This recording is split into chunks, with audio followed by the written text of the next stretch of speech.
Good evening. It's 7 o'clock and we will get started. Thank you for your punctuality, and I'll want to be respectful of your time, so as others come in, we'll allow them to join. A couple of quick things. One is there are microphones at the back of each aisle, and if you have we ask that you go to the mic for that question. I'll probably be able to hear you, but we're going to record this and post it later for those that were unable to attend, and they won't be able to hear you. So I'll do my best if that's a problem for you to repeat your question, but it'll be best if we can have it on the mic. Second thing is the intent of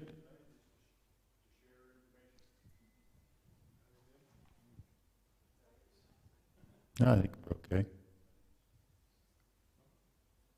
One? Yeah. Probably the way I hold it, I get to moving around too much. The intent of tonight is information, and I will attempt to answer some of the questions that have already been posed to us, to me, and share a little bit of information. And if there are things that are unclear, things that don't make sense, or things that I'm making assumptions on that we already know, don't hesitate to ask that question. And I have a short presentation. It's not much because I want to leave as much time for the interaction and the questions as possible. So I get started.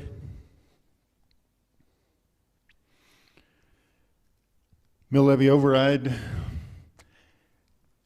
is exactly that. It's a request and approval when it takes place for voters to fund something locally when other streams of revenue aren't sufficient or aren't adequate, or if a particular community or municipality in some cases want to do something. What we came before the voters in 2016 with was sort of a double whammy. When I arrived in 2015, part of what I was charged with by the board was to do an assessment of all things, which included, you name it, and it was it, whether it was facilities or transportation or safety or curriculum, adequate staffing, all of those things. And so spent a good portion of 2015 doing that, came back to the board for a retreat in 2016 and shared what I'd found. Shared most of it along the way, but it was at that retreat in 2016 when we discussed what the options were. And at that point we had been receiving roughly between 1.5 and 1 point whatever million dollars less from the state. We were facing $10 million in deferred maintenance and cuts that had been taking place essentially since 2008. And so that's why we asked for the mill levy override. The bond is a separate issue for tonight. Real quickly, I will just tell you that part of the reason the bond made sense at the time was best grant and the fact that all things considered, this thing's going to drive me nuts, trying to overcome the deficits that we had accumulated over time was going to be very difficult. And so the ultimate decision was we don't want to spend all of the mill levy override monies trying to catch up on $10 million in deferred maintenance and buildings that were already aging and failing. So provided we could get the best grant, that's how we wrote the question for the ballot then. And what does it mean to BSD? It means a lot, and it has meant a lot. And I would suggest to you the evidence is available on our website. We've put it in the newspaper. We've had some flyers. And if you look at what we talked about in 2016 and the great job that Keep the Beat Alive did in, I think I'm going to have a different mic. And what a great job they sharing the information. All of these things are the things that we promised. All of the things that that needed the most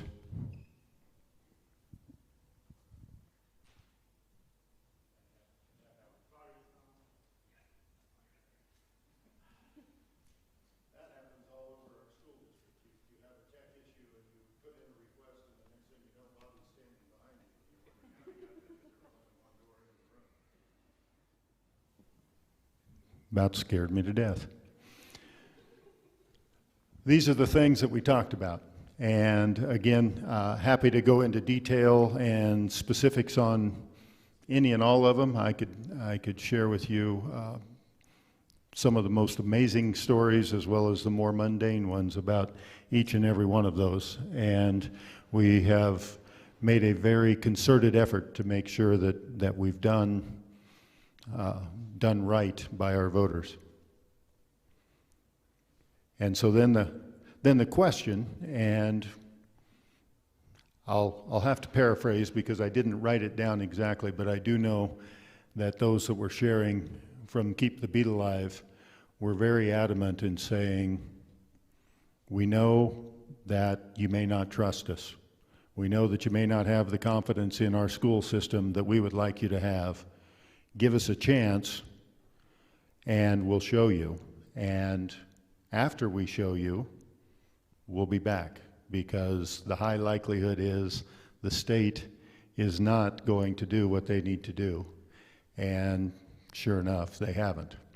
So as you look at that, a few of the questions that have been out there and that I've already been asked, there was a comment that said, why do we need this? We have a kindergarten MLO, and that should fund you, and you should have had monies to take care of some of this.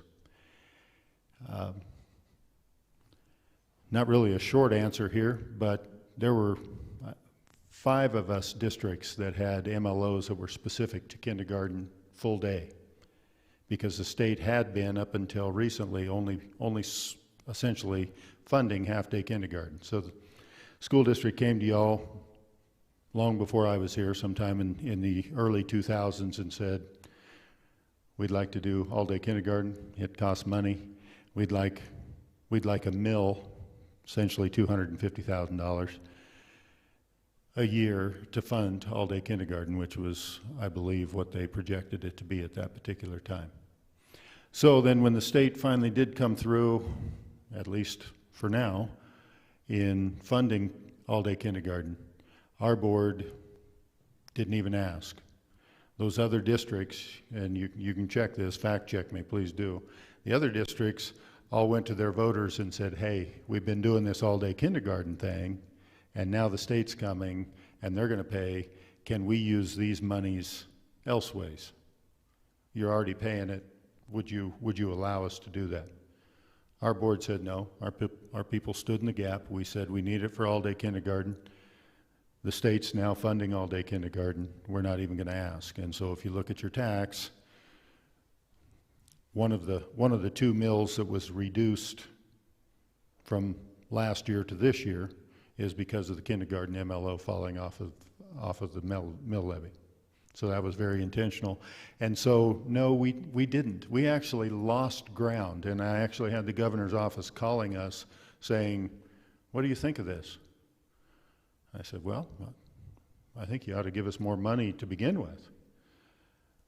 And they're saying, well, but these other districts are saying it's not fair that communities are getting money, and because their mill levy is specific to kindergarten, they're going to have to lose money and also gain money. And, you know, like Fort Morgan, I think with all-day kindergarten, they ended up with about $800,000 more in school funding. And we ended up just barely above even, because we dropped off our mill levy and the state funded all-day kindergarten. And I didn't necessarily feel cheated about that, because if we really felt like we had to have that money for all-day kindergarten or for something else, then we would ask you for that. But it was specific to kindergarten. State did their thing. We're good. We thank you all for standing in the gap. Couple of questions that quite honestly, took me a little bit to not be offended on behalf of our board as to what their intent is. A suggestion that we tried to sneak this onto the ballot at the last minute, or that we promised that it was only for 1 year, or that we were simply just haven't been being fully transparent or communicative about it. And so then I had to take a step back and say, okay, hold it. Could we have communicated a little better? I think I could have.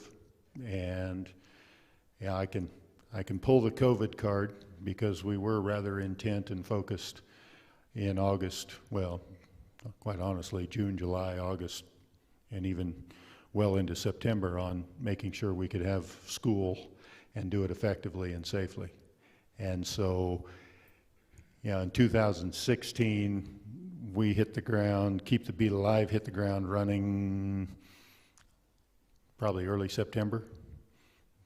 Probably started, if I remember right, at Oktoberfest. And then, you know, some home football games, and then we went right into the town hall and so forth.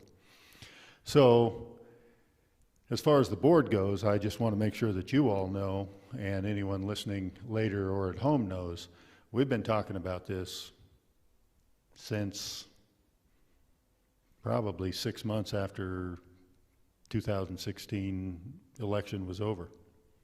Because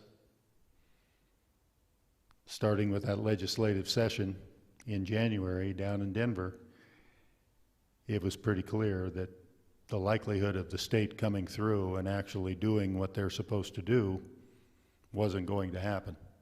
And so some of what we've done has been even more conservative than we would have liked to have been, because the question is, well, we need to be sustainable. And one of the pieces that was expected of me was to create a sustainability plan. And so when we passed the MLO, we passed the bond, then I presented a 10-year sustainability plan, and there are numbers that we're trying to hit so that we make sure that this $2 million, up to $2 million in a given year, is sufficient ad infinitum.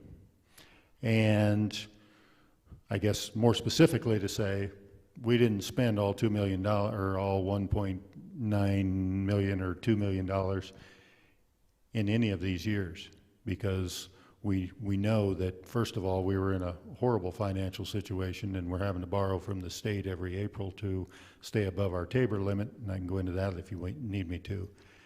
So we've been trying to make sure that we're fiscally stable and solvent, and can be and will be for the future. And so, you know, I had a question, and I'll talk a little bit more about it.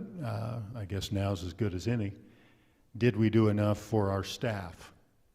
One of the pieces of this on that previous slide is recruiting and retention of staff. Have we done enough to raise salaries? I would say no. But I can tell you that we've, over the last, since the passage of the MLO, we've increased our staff salaries roughly 15%. So a little better than, well, significant, definitely better than 3% a year. That very first year we went at least 5, and then we've gone 3 and 3, and then this last year, with the COVID and all the uncertainty, we backed that off to 2. But the plan is to continue on making sure that we can be competitive, and we've gone from being below competitive with the schools in the region to now Fort Morgan watching to see what we do, and then matching or trying to match what we do. And we're in a good spot with our hiring. I think we're the choice versus being the ones where we would interview somebody and then they would say, well, I've got a couple of other interviews, I'll get back to you. Now they're wanting to know whether they should even go to those interviews, because they'd rather not if we're going to offer them the position. So I think we're in a good place there, and that's part of how our board has handled it. Their intent is to do exactly what they can and what should be done in order to honor the vote, but also to do all the things we've talked about. And there has been no intent on their part to be deceptive or to slide something onto the ballot, which is virtually impossible anyway. But we've been talking about it for at least 3 years, and I'd say 3.5, with the idea, and again, when you go back, if you go back to those town hall meetings, that was communicated all along. Good chance we'll be back in 4 years. It's a 5-year sunset. We'll probably be back in 4 years because it's a general election and it just makes more sense. In terms of the state funding and the resubmitting of the question, I would share with you that when we came to you in 2016, the negative factor as it impacted brush was 1.47 million. And as I alluded to earlier, since 2009, the amount that the state owes Brush School District is 16.5 million. And then the year that we're currently in, they've changed the name from the negative factor to the budget stabilization factor, which we all refer to as the BS factor. And our amount this year is $1.98 million.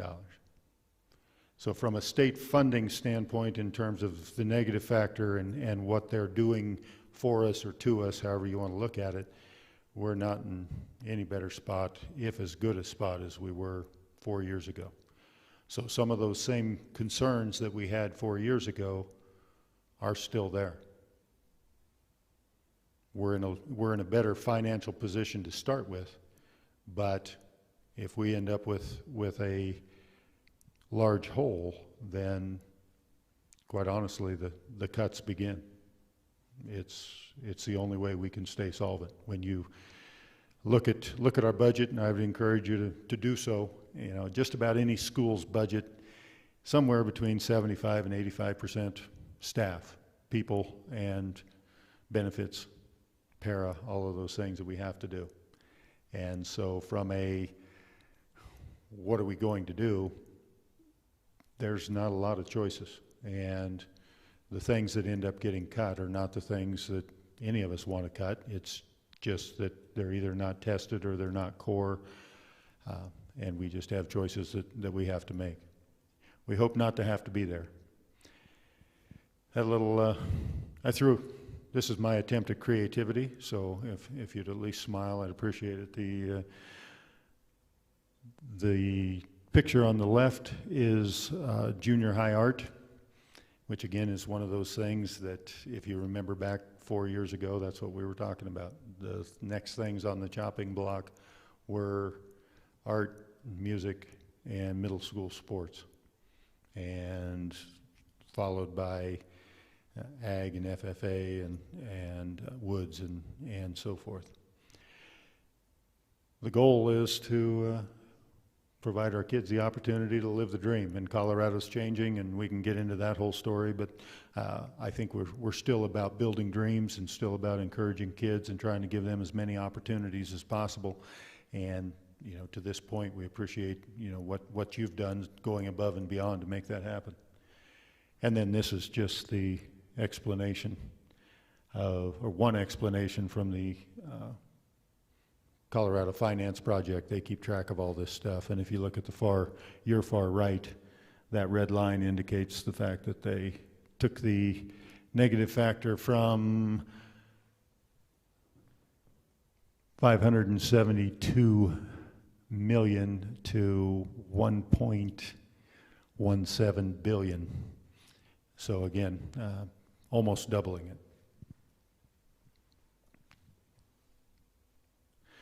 In terms of how this becomes on your ballot and in your book and all that sort of thing, these are the deadlines that we always have to follow. And anybody that wants anything on the ballot has to be. So you can see that our board approved this back on August 10th. And we could have done it earlier, except you can't do it earlier. It does no good. You can't submit earlier. There are windows of time in which you're allowed to do that. And so we followed those. And in terms of sharing the information earlier, I'd put that on me and not on our board. August 10, We were in the midst of still trying to decide how and if and when we were doing school and were we going to be allowed to do school, and so that's where my focus was. The ballot language is tailored right after what we did 4 years ago. The intent is still the same. The oversight would still be welcomed and the same. And, you know, the gist of it is, you know, without increasing taxes, shall Brush continue to do what they've been doing to continue to support and expand and be able to take care of our programs and our people and our facilities and do the things that we believe we've got a good set of momentum started and rolling on. And we in terms of a school district, that's what's being asked. I'll stop there. Like I say, I can go back and we can talk about any and all of this as much as your interest and uncertainty or questions or frustrations lead us. I put my contact information as well as the Rush website, our school district site. And again, you can go in on our site with financial transparency. You can fact check me on whether we hit 15% with our employee salaries. That's based off of our base teacher salary starting at where it was and where it is now. Not necessarily everybody. Some are a little higher than 15%. Some might be a little lower. I don't think there's anybody that is, but there's also, again, more information on the thank you and on the earlier slide and any of the financials that you want to see. So I'll stop and open it up for questions. And again, if you would use the microphones at the back aisles, that'd be appreciated for others that aren't here, as well as others that may be in the room.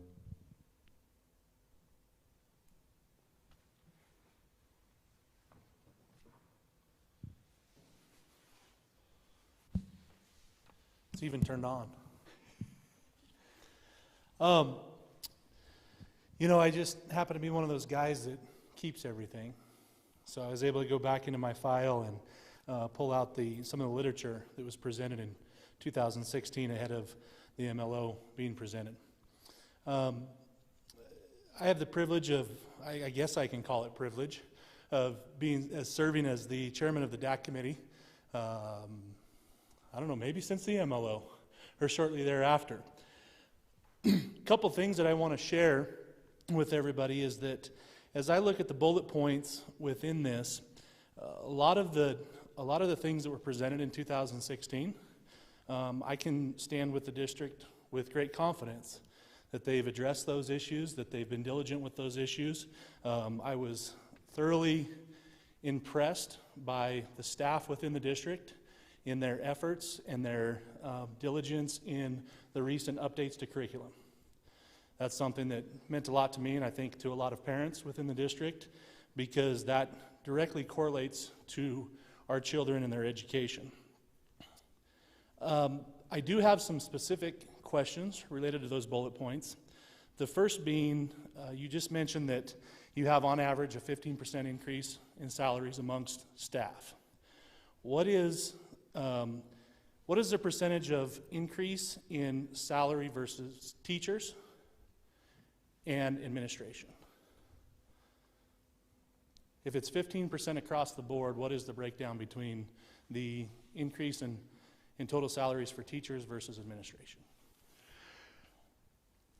I believe that it is the same. What we've done is essentially the same. I will tell you that there is an exception, and I am that exception because my salary and my evaluation is done at this time of year, and so this past year my salary increase was a bit more than the district's was, but in the other years it was all the same. Along those same lines, how many in classroom, in person, I don't know that I know the right term, but staff within the district that are directly engaging with our students, have we increased versus the amount of administration that we've increased? I couldn't tell you the exact percentage, but I can tell you that we've increased no administration. In fact, there are some that willingly took the position even though they do primarily administrative work, but we don't pay them that way. And I don't know if you remember, but at the middle school, we didn't have a principal and an assistant principal. At the middle school, we had a principal, and then we had a dean of students and an athletic director that got a stipend. Doing full-time administrative work, not getting paid administratively.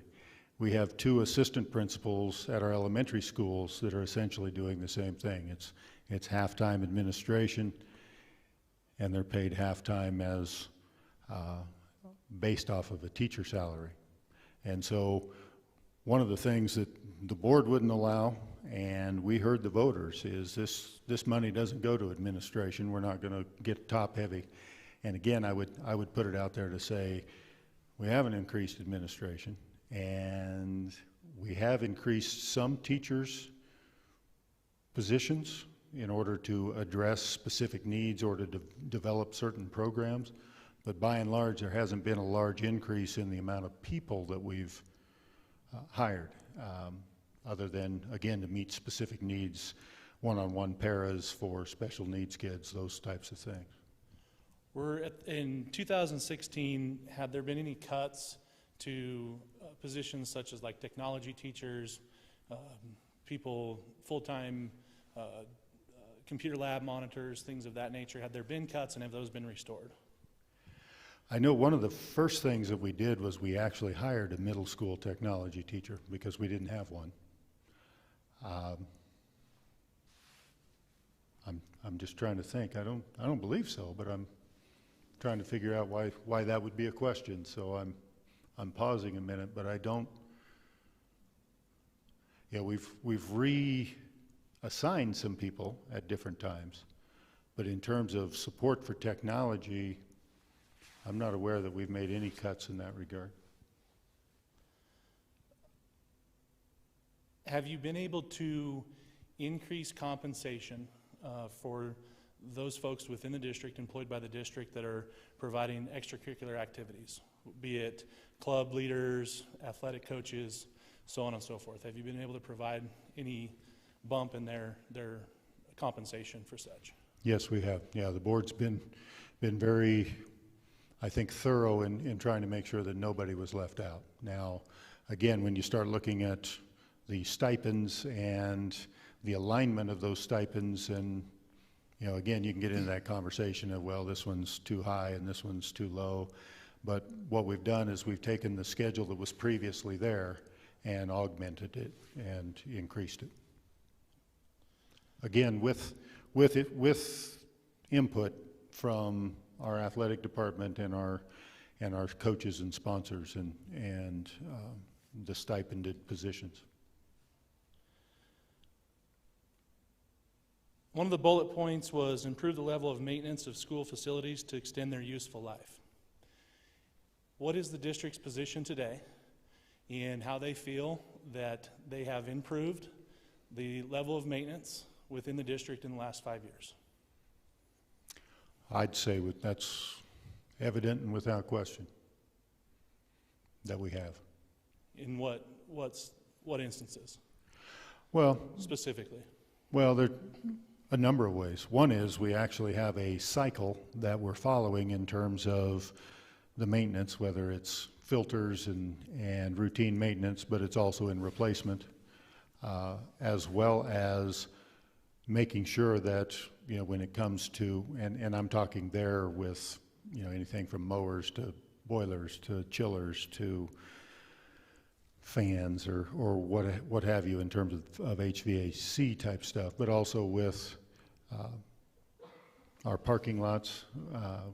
We've made some improvements already, and they're on the schedule to be done. And so as we look at we call it our 5-year plan, and it's a revolving 5-year plan that never terminates. I think we're in a very good spot because we've planned for some things that we haven't had to do because we have increased our maintenance. And so then we're able to push that off to another year and address other needs. And, you know, one of the ways we were able to do that wasn't necessarily on the list, but we were able to handle it because of being conservative and also being proactive is we needed to replace the well that used to sit in that little well house out there. And we didn't have to have an emergency to do it. We were in a good spot to defer something that wasn't necessary at that time and take care of it. Well, I do unfortunately find that response a little bit disheartening. I came here as a voter and a taxpayer in this district with one major hang-up on my decision when I fill in my ballot, and that is the level of maintenance that I've witnessed within our district, specifically with buildings and grounds, and was hoping to hear that the district is not where they want to be and has a comprehensive plan to continue to get better at protecting what, quite frankly, is huge capital investment by the landowners, property owners, and taxpayers within this district. Specifically, the HVAC system at Beaver Valley. It's identified in 2016 that some of the needs were failing HVAC. Mm-hmm. That's yet to be addressed, and quite frankly, I found it hard to believe when I was getting it reported to me from folks within that building mm-hmm. that the temperatures are quite frankly intolerable at times. What I witnessed was this past winter, coaching basketball and utilizing that gym space in December, January, the heater literally blowing so hot in the gymnasium that the doors all had to be opened. I had the opportunity to witness firsthand a hallway in that building being so hot it was unbearable in the month of January. And I am extremely concerned with why that wasn't at the top of the list and why it's not been addressed to this date. Okay, let me back up a little bit. Your original question was, what's the district's stance on how we've done over the last 4 or 5 years? And I would say we've, without question, improved. Are we where we want to be? Absolutely not. Beaver Valley is a great example, and I'm as frustrated as you are. And it was originally slated to be a part of the Beaver Valley addition when we put the safety structure on as a part of that bond. The problem is that when that building was built 20 years ago, it was not even built to specs. And so while we believed we would be able to address the HVAC system within that project, the cost of essentially going completely in and gutting the whole thing and having to do it right and do it from scratch was not something that could be sustained in that particular project, nor could it be accomplished in a way that didn't interrupt instruction. So what is happening, again, as part of the plan, and I feel very confident in where we are with it, is that project, that HVAC system in its entirety is being spec'd and bid, and the plan would be that it will be, we should have a contractor selected and able to start as soon as school is out in May. And if we can get them in there as soon as school's out, it will be taken care of this summer, and we won't lose any instructional time, and it'll be ready to roll by fall. It also will then cover 2 fiscal years so that from a budgetary standpoint, we can pay for part of it out of this year's budget and part of that out of next year's budget, which again is a part of that 5-year plan. So I hope that helps. I wouldn't say we're where we want to be. You know, I can tell you, and anybody that's been around me can tell you, I'm not at all happy with what's going on over at the old middle school. That's been a thorn, to say the least. Now, we're going to knock it down, and you know, the sooner the better. But in the meantime, you know, it looks like garbage, and we know it looks like garbage, and yet in order to do some of the things we had to do, we had to turn the water off, turn the electricity off, and then try and get it all back, and we weren't able to do that effectively or in as timely a fashion as we would like, and so now it looks like garbage, and it's one of the first things you see when you come into town. I can guarantee you that by the time they get done with the demo and we get done doing what we want to do with it, it won't be something that would be an embarrassment to our community. It'll be a nice first sight as you come into town, and the plan is green space and shared space for rec and you know, anything we might need to do in terms of activities. When I drive around the district to the different buildings, I'm highly disappointed with the quality of the grounds. Grass, maintenance, prime example this summer, for more than a month, on my route to the office, I drove by Beaver Valley and saw the same sprinkler head spraying on the road, watched that same patch of grass go dead, and that might seem petty, but that is just one example of multiple things that in the long run end up costing a lot of money. And it's a lot easier to maintain than it is to replace or build new. And Agreed. I guess I'm looking for some vote of confidence within myself that there's proactive things. You know, I can use, for example, you can look down, Dr. Wilson, and you can see a high number of scratches and cuts and tears on a new stage. I can tell you that every time I've been in this auditorium until through August, I don't think that stage had been cleaned from construction. That or it was highly dirty for whatever reason. And it's those little things that are disheartening to me. We just went to parent-teacher conferences at Beaver Valley this evening. My two younger boys wanted to stay outside. They brought their football. The teacher that invited us in for conference said, don't go over there, don't go over there. That little patch right there, you guys won't get filled up with stickers. Those are things that are concerning, and that's why it leads me to say that I believe within this $2 million mill levy, if you were to receive it again, that you've now had 5 years to do a lot of the things that you identified you needed to do. And I would strongly encourage the district to make an emphasis on maintaining and preserving what you've been able to build with the previous 5 years. Point taken. I appreciate that, and I would say that will certainly rise towards the top of the list.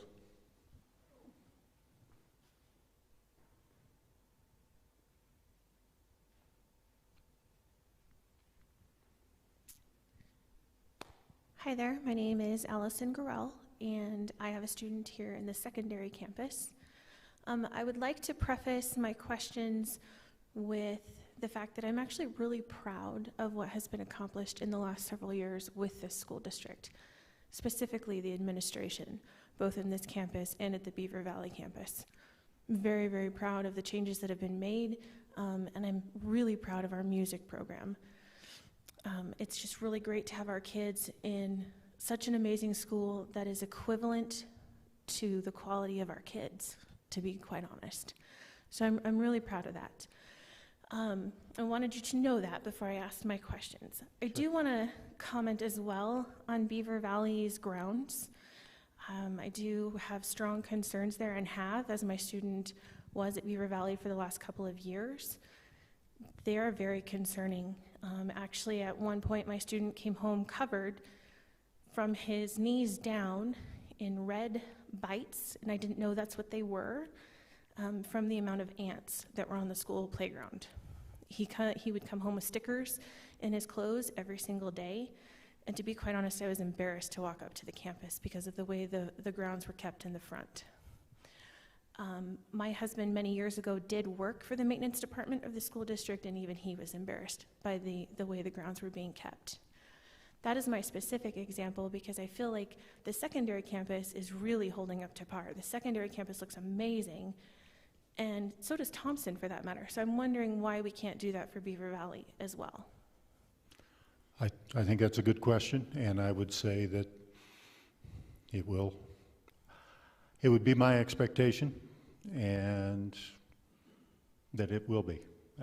It won't happen overnight, I can promise you that, but there is certainly improvements that can be made. There are. and there are on multiple campuses. And, you know, hearing the concerns, know that they are heard, noted, and I would expect they'd be addressed. And if not, then there's my information. You hound me every day and say this is unacceptable, and you know, I'm accountable for that at the end of the day. So happy to field that if we're not raising those grounds to the standard that really we ought to make. It ought to look like this campus. Agreed, thank you. So my next question is really about, I agree with staff retention. Absolutely want to keep the best staff, the best quality. I want to see my own child as well as other people's children absolutely succeed, especially in such a small community. Has there been any correlation with that staff retention and the improvement of our students, such as on the standardized testing? Standardized testing this last year didn't happen. So in terms of the growth that we would have expected to see based upon some of the things that Mr. Miller alluded to with aligning our curriculum more completely with improving our resources, I'm confident that there is, and anecdotally I can tell you that we have proof of that. On a standardized test we don't, and there's a high likelihood that, well, actually let me step back. Our ACT scores have gone up. How about the NWEAs? Yes and no. You know, just like what you might or might not expect from this past fall or this past spring.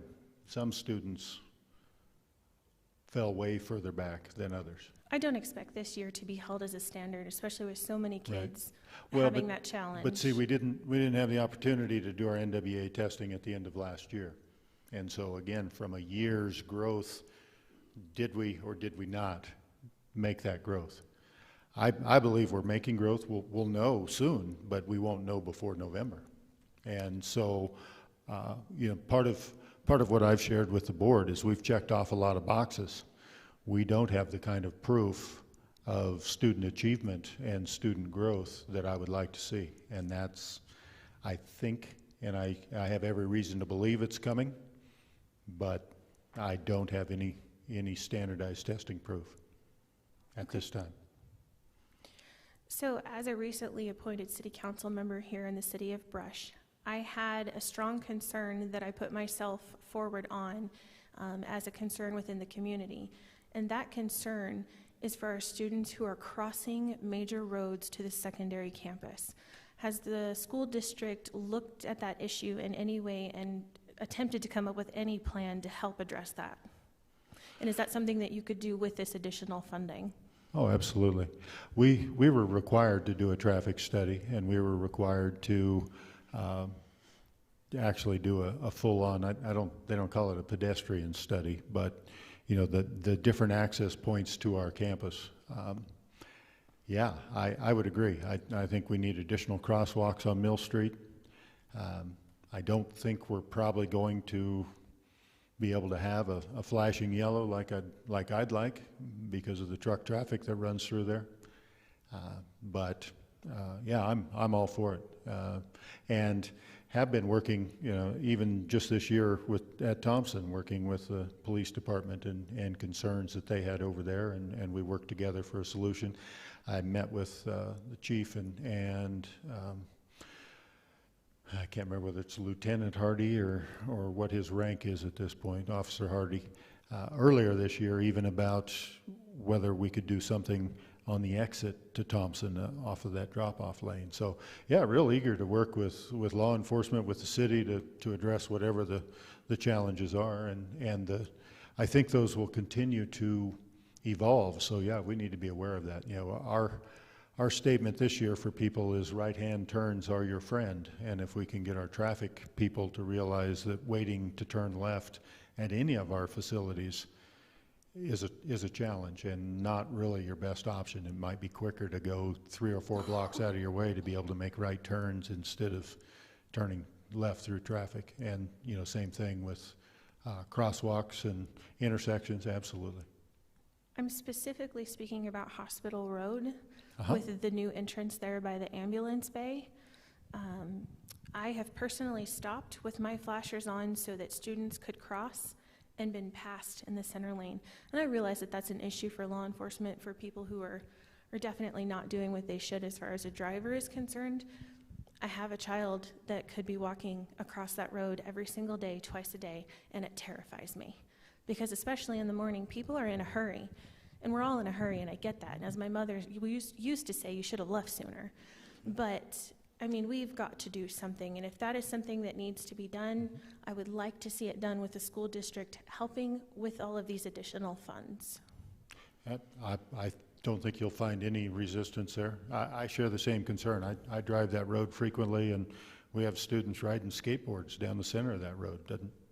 Doesn't make any sense to me. It doesn't make me feel very good, but I'm not sure what to do about some of it, but I'm sure we can address the crosswalk issue in collaboration with law enforcement and the city.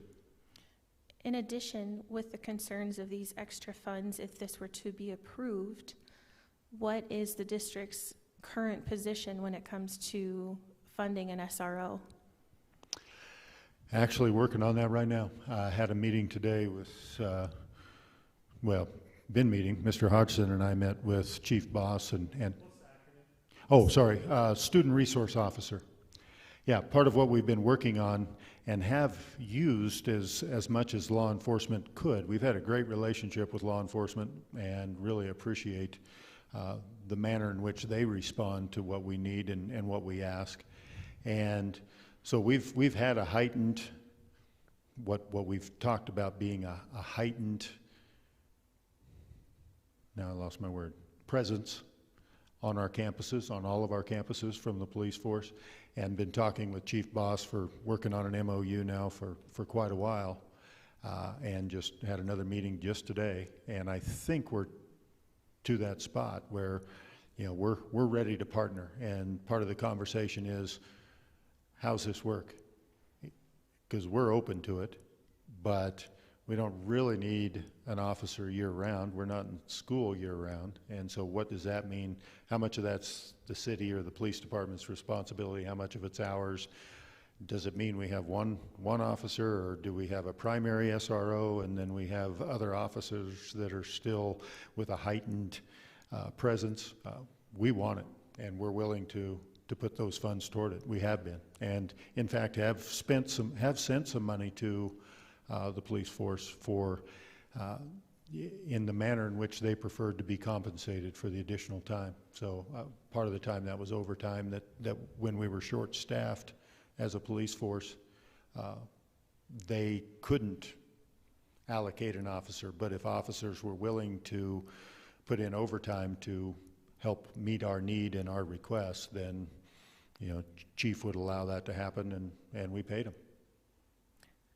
I hear what you're saying, but I don't agree. So I What's know that? that I hear what you're saying, but I don't agree. The conversation has been taking place for quite some time, and I'm concerned that if we continue to have the additional funding, that no position is going to be gained on that ground. Our officers are already stretched thin, and they are not fully staffed in the city.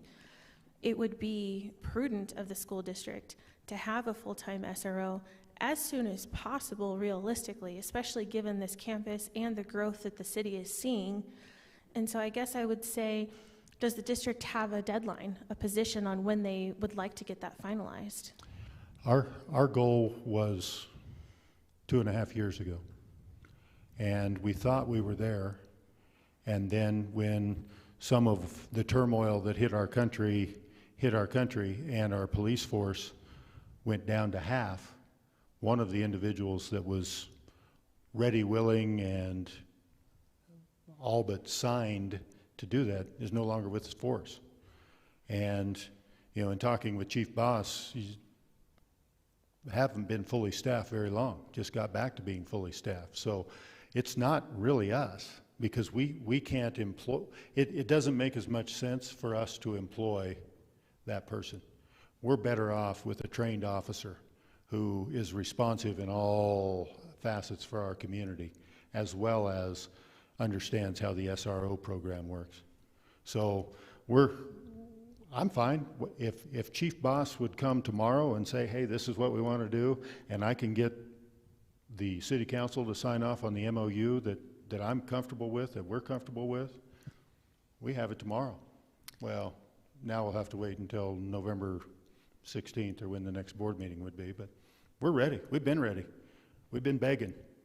So if Fort Morgan looks to our school district for what move you're going to make next, why do they have an SRO before we do? Have you been in Fort Morgan School? I have. Well, there's your answer. We're not far from that.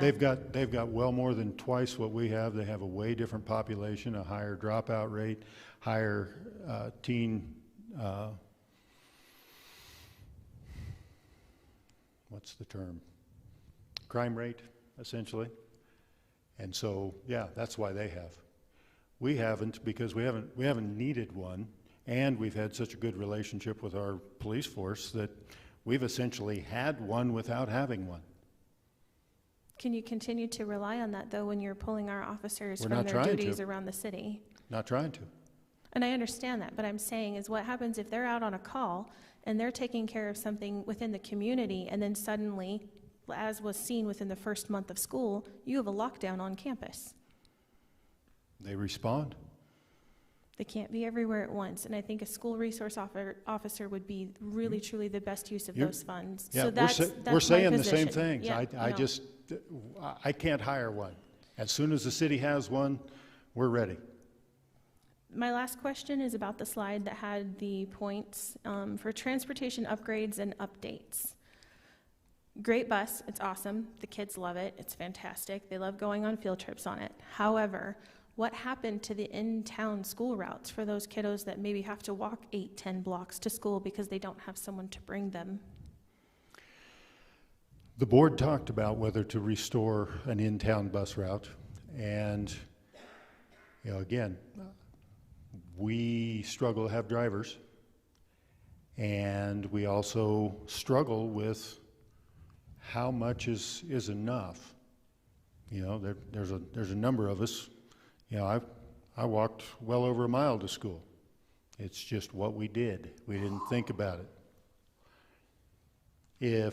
If there's a large enough desire for that to become the priority, bring it to the board and we'll look at it. But it was one of those things that when it was cut, did not resurface in our prioritization. And again, it's one of those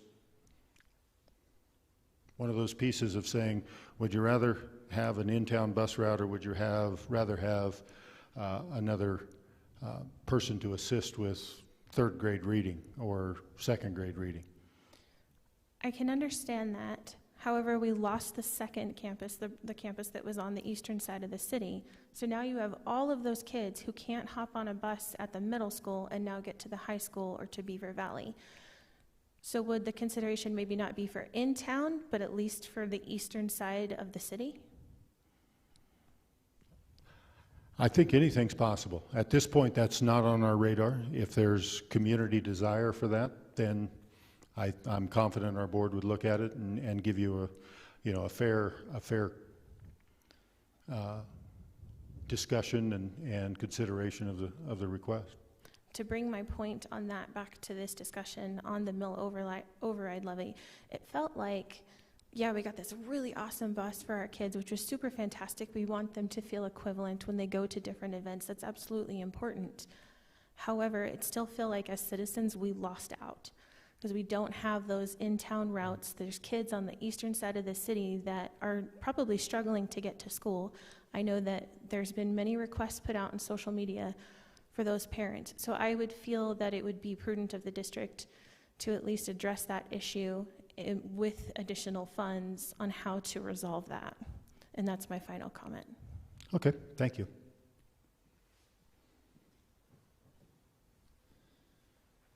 And I'd just like to say that on that topic, that was a concern that it was expressed highly through DAC as well, that transportation from school to school, especially the middle school, with those kids on that side. So I'm also intrigued to hear more about how that's advanced, because that topic has come up previously.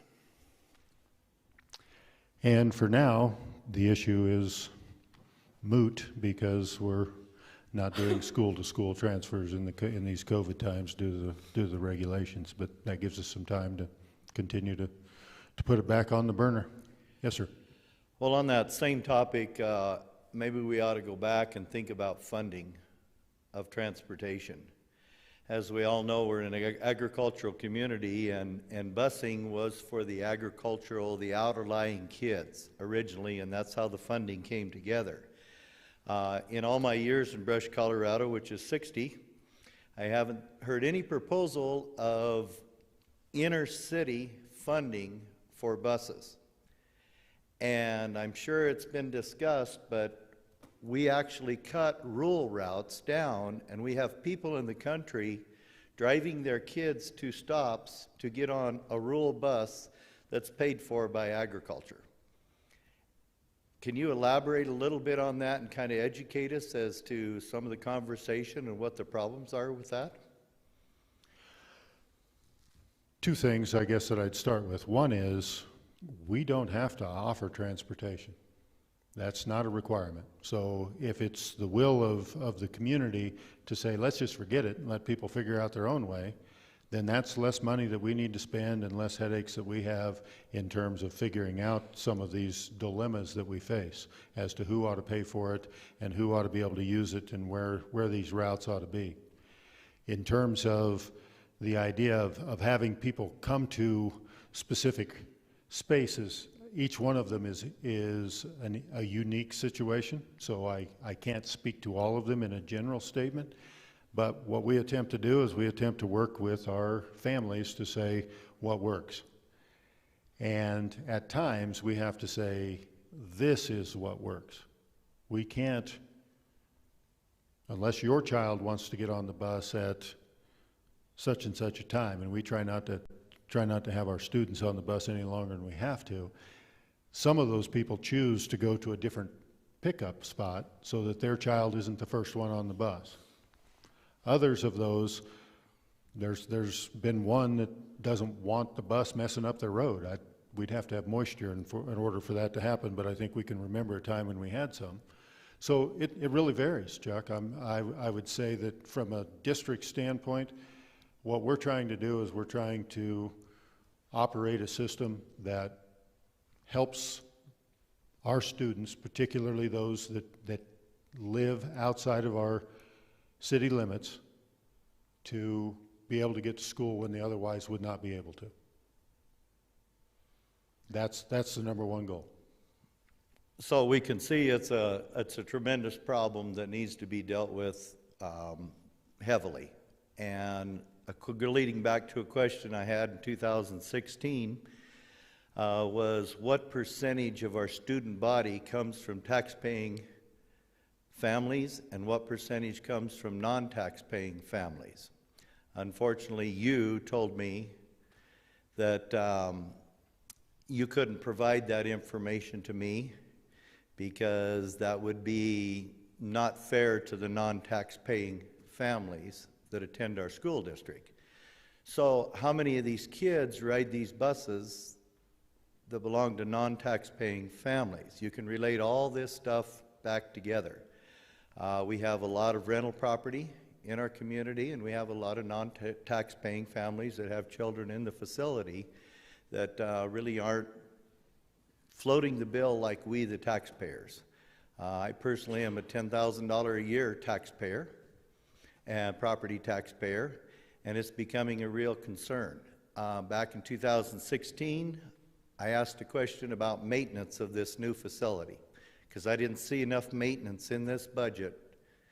And now I hear 4 years later, that we're still struggling on maintenance because we don't have enough money and we want additional money to maintain. Do I understand it correctly that a yes vote removes the sunset and it's perpetual at that point? That's correct. So how do we hold the school district accountable in a perpetual situation on $2 million? The best way for anybody and any community to hold any of our boards, city council or the school board, any of those pieces, the fair board, whatever it is, is to be involved. And I can tell you, since I've been here, anybody want to guess how many school board elections we've had? You guessed it, none. So if there's interest, and if you want to hold the school board accountable, and you want to make sure that the school board holds me accountable, and that I then hold those under my charge accountable, the best way is to get involved. And there's no better way to be involved than to step up and be that person. Then you know for sure. Secondly, I would say, if you can't be involved, access me. Chuck, if you'd like, and I can't do this for everybody individually. If it gets to the point where I can't do it individually, we can have a weekly or monthly meeting where 15 to 50 of us get together. And we've changed our DAC meeting. DAC is supposed to be the District Accountability and Advisory Committee, and it's supposed to primarily deal with assessments and instruction and student achievement. We've changed. The last piece on that is open forum, because I've got nothing to hide. Our board has nothing to hide. That's not really the intent of DAC, but you want to ask me a question? Ask me a question. Yeah, show up. I hesitate to tell you, sometimes it works to show up at my office, because I may be there, or I may be at a meeting with the chief of police or wherever, but I'm open. And if life isn't working like you think it should, put my feet to the fire. And again, if I'm not getting it done, then that's when the board says, Wilson, it's time for you to find someplace else to be, because this ain't working. Well, Bill, that answer back to me of being involved, I think I'm very involved in this community and have been for 40-some years. Yeah, I wasn't speaking directly to you. I'm just talking to anybody that might be listening. Okay, thank you for clarifying that. And I am pretty well represented in the district with a young individual here that I call my son that pays attention and is involved and takes it seriously. Absolutely. But I don't believe your school board has the opportunity to handle everything that we have in front of us and can be accountable for everything. I live next door to Beaver Valley. I own the property there before Beaver Valley became Beaver Valley. In fact, I had to move my auction because the school district bought the land. So I watch it every day. And yes, my car gets wet every morning because the sprinklers aren't maintained. Bryson brought it up. You had 5 young kids out there this year with no direction. They were dropped off there at 6:30 in the morning, I believe, and they just ran amok. And they had no direction and nobody taking care of them. They walked by that sprinkler I don't know how many times, but they were not told to fix the sprinkler. And that's the problems that we have. It's too big and too much, and we can't blame it on the Board of Education because every one of those people have a full-time job as well. So we've got things are changing, and yes, it doesn't matter what board. If you want to make a difference, get on, but you can only be on so many boards and so involved in so much stuff. So, thank you. You bet. And again, I would say that, the implorement is to say we're wanting to be better. We expect to be better. And I'm not saying that the board isn't, because again, ultimately, by the time you talk about any of it, whether we want to talk about transportation, whether we want to talk technology, whether we want to talk food service, maintenance, facilities, that all comes back to me. So I'm hearing the message, and there's little doubt in my mind, and I hope I've been here long enough that maybe you believe me or maybe you don't. Beaver Valley will get addressed, and it'll get addressed effectively.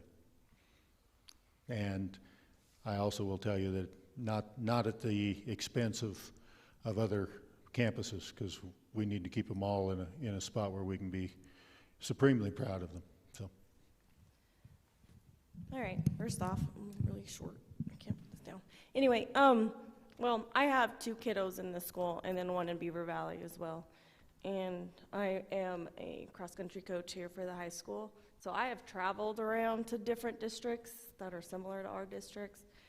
I mean, I've had kids run through stickers on their campus, on their grounds. Yes, I understand that's some issues, but with all this going on, these questions, I kind of want to know, like, how our district compares with maintenance and administration, like, compared to other schools our size.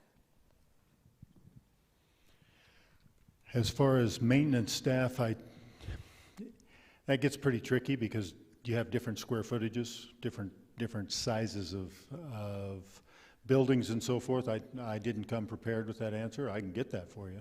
As far as administratively, I can say with confidence that we are as thin as anybody you'll be able to find, because our community has made that statement long and clear that the money doesn't go to administration, and so we haven't hired new administrators. We have not increased administrators since I've been here, and I think we actually reduced just before I got here. I don't know of a school this size that doesn't have an assistant superintendent, but we're doing okay. Our district office is tiny compared to what's going on in schools our size in our league. But again, we're making it work, and again, we're making those adjustments where we can and trying to be efficient and effective. But as far as the maintenance piece of it, I can get you that info, but it'll take me a bit. Okay, but I am proud of our grounds and our district, and proud to be a coach here for this school. Another question that I have noticed that's been kind of going around on social media is the difference between the bond and the MLO. I think some people are getting confused that the school is completely separate, the bond was completely separate from the MLO. Yes, and I've heard that as well. And it is a difficult piece of it because, the MLO is intended, and we have dedicated, a portion of that to help maintain our facilities, which would include our new buildings as well as our old buildings, and our new grounds as well as our old grounds. And even as you look at, when I start talking about enhancing safety, one of the biggest things, that we were able to do is have safety structures here as well as now at both of our elementary campuses. But the actual structures themselves were built with bond money. Some of the way we equipped our classrooms and some of the way we've equipped and paid for law enforcement has come out of either safety grants or out of the MLO. So that it is separate, and I don't know quite how to fully delineate that, because I think different people have different confusion about different pieces of it. So, if you're not sure or if you're frustrated individually, let me know. But, what was done was we said MLO, and then as we talked about how that MLO would be used if it were passed, then the conversation at the board level was, we're going to be 10 years into the MLO and no better off than we were, because we've got so much deferred maintenance that it's not really going to be able to go into the other areas, because we're going to have a nightmare trying to catch up. And with the BEST grant, let's see. And so that's when the strategy came forth to say, if we can get a BEST grant, the state pays for half of it. And then, as many of you know or may not know, we have the power plant sitting out on the far corner, which represents roughly 75% of the valuation in this county and the taxes that are paid, not in the county, but in our school district. And so the idea was, so we could, in essence, ask our taxpayers for an MLO and chase that deferred maintenance and chase that, or we could say, how about this project? We didn't know at the time when we began the process of investigating what it would cost to build a building that was the same size as our high school and middle school at the time. That number came in at $83 million, and we said, you're crazy. And so then the number came in at $74 million, and we said, that's not going to work either. And then we finally said, I guess 60 is about as low as we can go with it. And so then the idea is, state pays for half of it, Pawnee takes care of 3/4 of the other half, and we have a $60 million facility that costs our taxpayers essentially $8 million. And so then that was paired with the MLO with the idea that we have to have the MLO, and if it makes sense, if what we shared with you makes sense, then we would also ask that you say yes for the bond. And it was a slim margin, but the bond passed as well. Yes, sir. So you bring up that topic, and my question is, thinking about the Green Deal that they're talking about in Washington, D.C., the Great Green Deal, has a direct attack on coal-fired power plants, and it means shut them down. What do we, the taxpayers, have to look at when that power plant pays 70% of the cost of our bond? Well, In a shutdown scenario. And I'm not playing a what if, I'm talking about something that could be real with what's going on in Washington, D.C. yeah. I can't tell you the future. I don't think you can tell me the future. I think the issue is, again, are we playing what ifs, or are we playing fear, or are we playing what can we control and what can't we control? And I guess my personal opinion, and I'm not an economist and I'm certainly not a politician, I think with the improvements and the fact that cleaner air is coming out of that factory than what's going in, and the bureaucracy piece that moves slowly, I don't think we're looking at an imminent shutdown. That's just my opinion. I'm going to ask a little bit different question along the same lines. If I understand correctly, a bond is a bond. It's there. So if Pawnee were to shut down, it'll be up to the balance of the tax base to fund the bond. Not necessarily.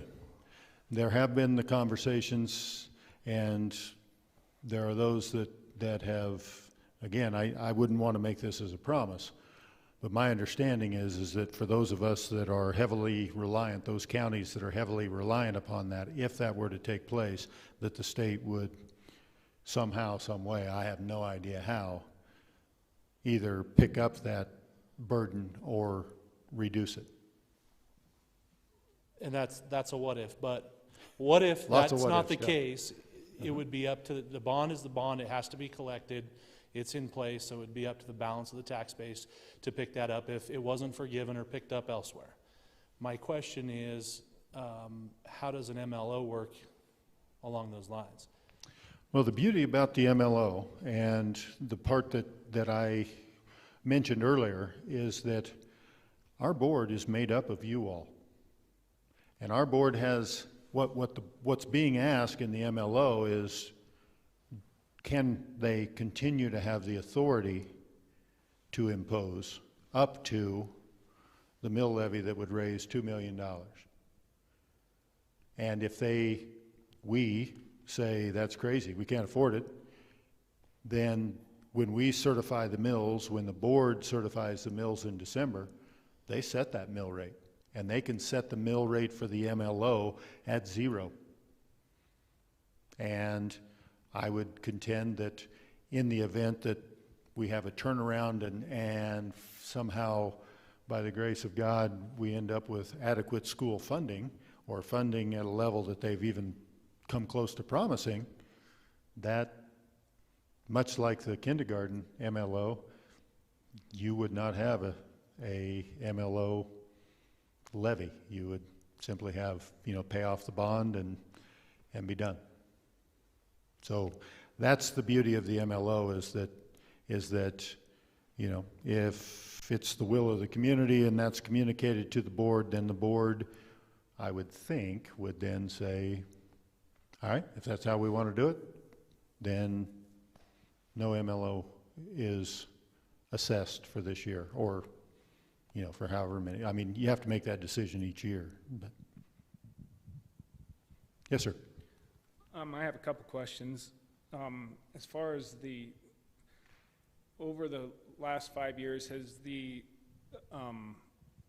MLO been certified at max value, or you said we haven't asked for all of it? Is Correct. that correct?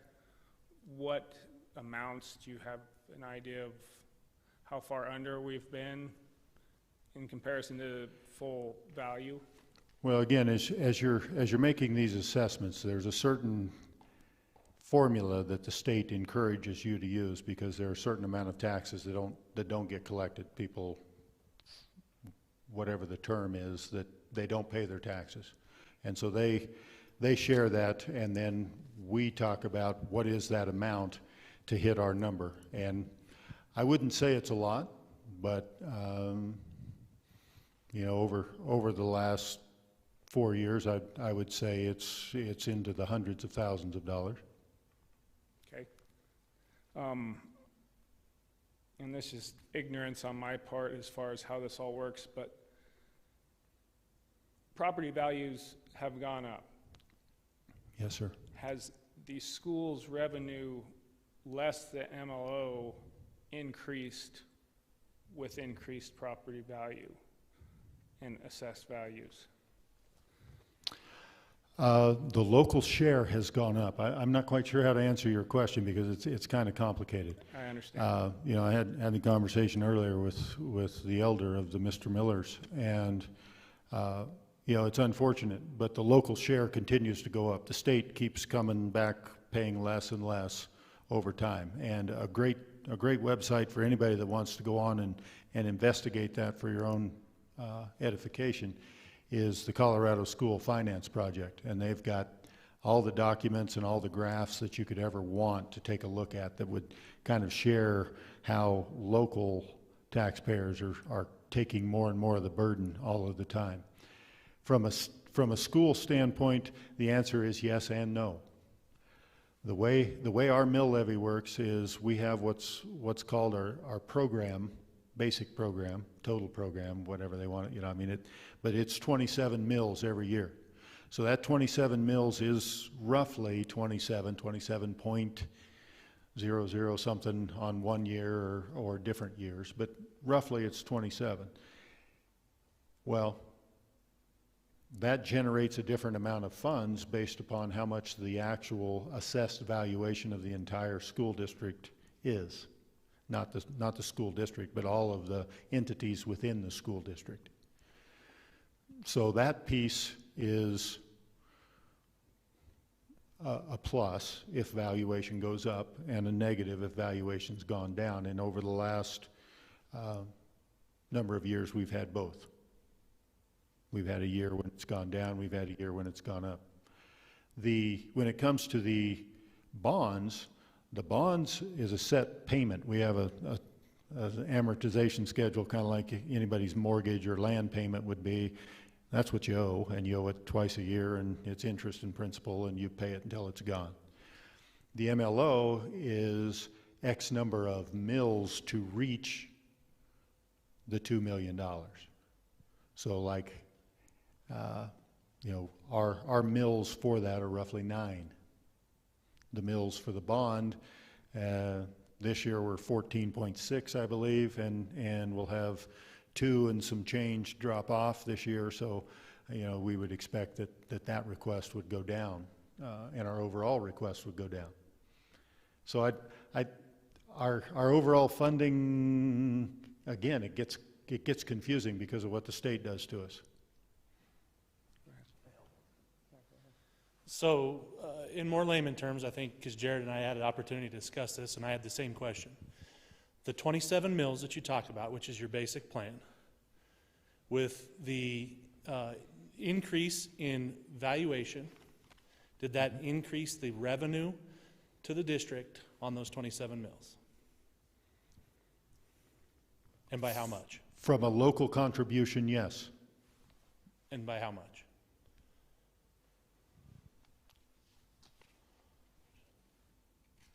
Well, let me see if I've got a the last two here. These are my tax notices on my property.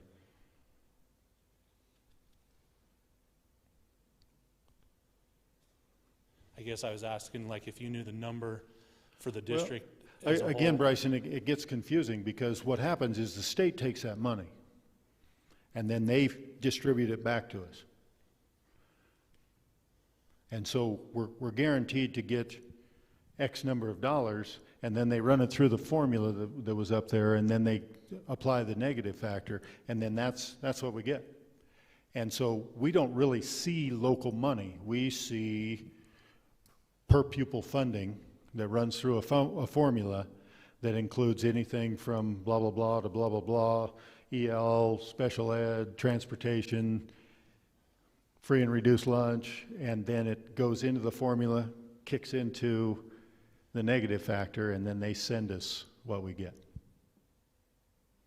So we don't see the money.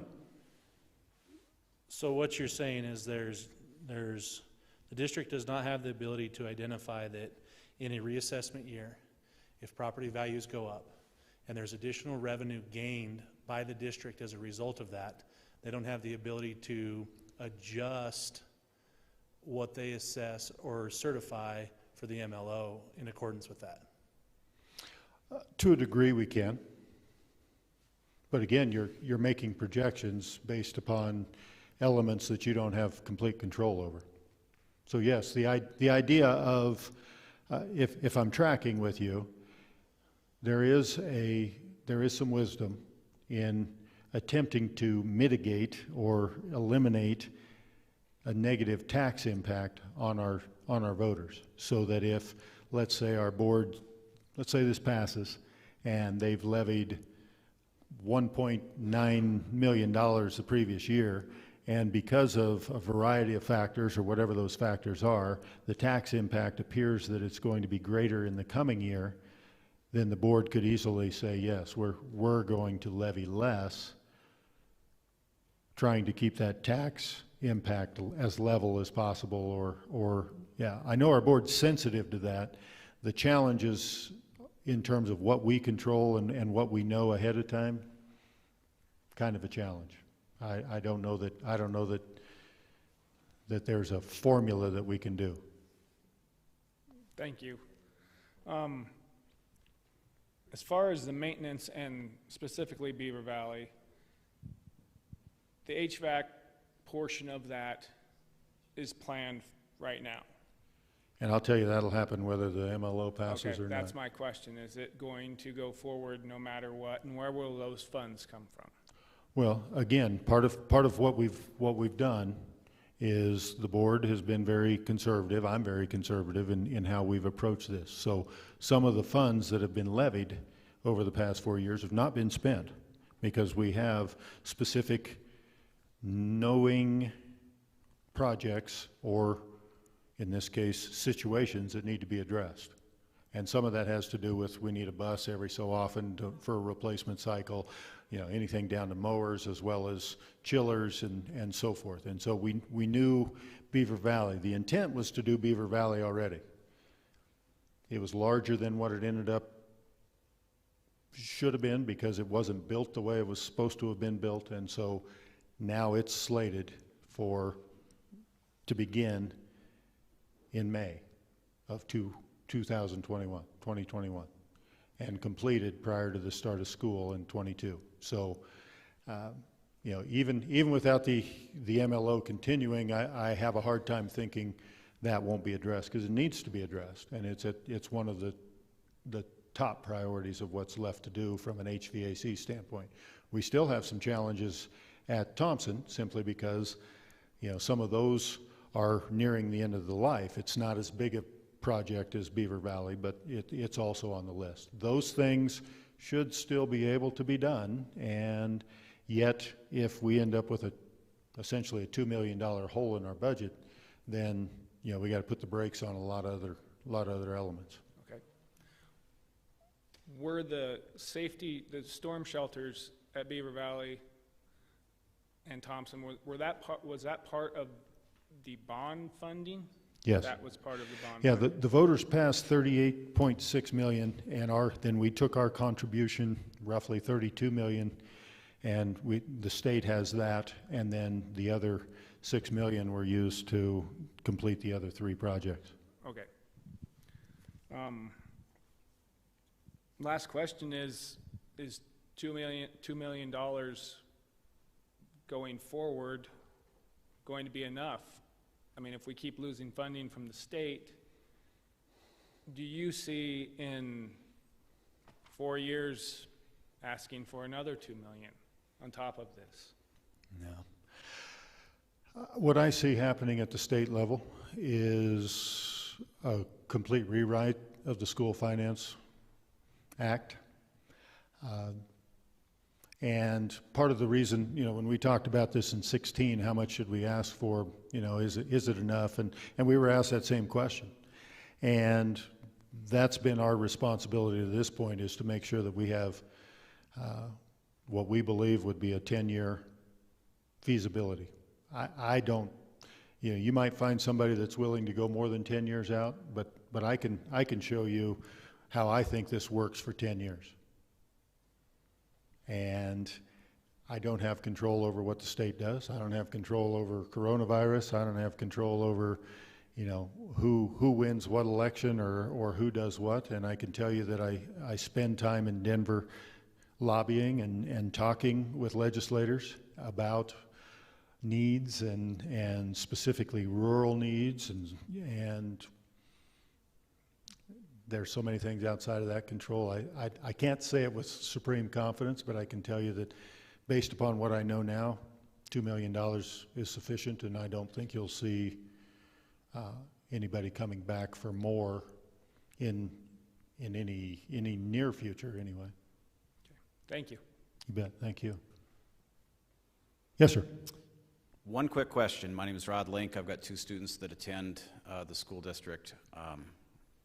What are the potential negative ramifications and consequences should the MLO not be passed? Well, I say this, and I'm not scare tactic inclined. If we have we're in the same boat we were in 2016, and the conversation then, before we ever went out to the voters, and those that are on the board can remember, I asked them, I said, look, all that's left is to start cutting these things, and we listed what was left. And it was a horrible conversation, but I had to know from them whether they were prepared to truly make the cuts that would need to be made if it didn't pass, because I didn't want to have us out in front of the community. I didn't want to have the Keep the Beat Alive people out in front of the community making statements and people saying, sure, yeah, you won't do that. You can't do that. Essentially, those programs that aren't state required become on the chopping block, and we have to start prioritizing or deprioritizing which ones go first until the funding stream is fixed somehow, some way. And part of that funding stream is to say, yeah, we cut back and we don't have this program or this opportunity or this pathway or this teacher. And again, I can tell you the horrible conversations. All you have to do is talk to any board member that was on the board from 2008 to 2015, and every year they were trying to figure out what are they cutting next. It was a horrible time, and it's horrible decisions. And again, I'm not a big prognosticator. The state might come through. Short of that, we'd be back to where we were in 16, deciding what has to go.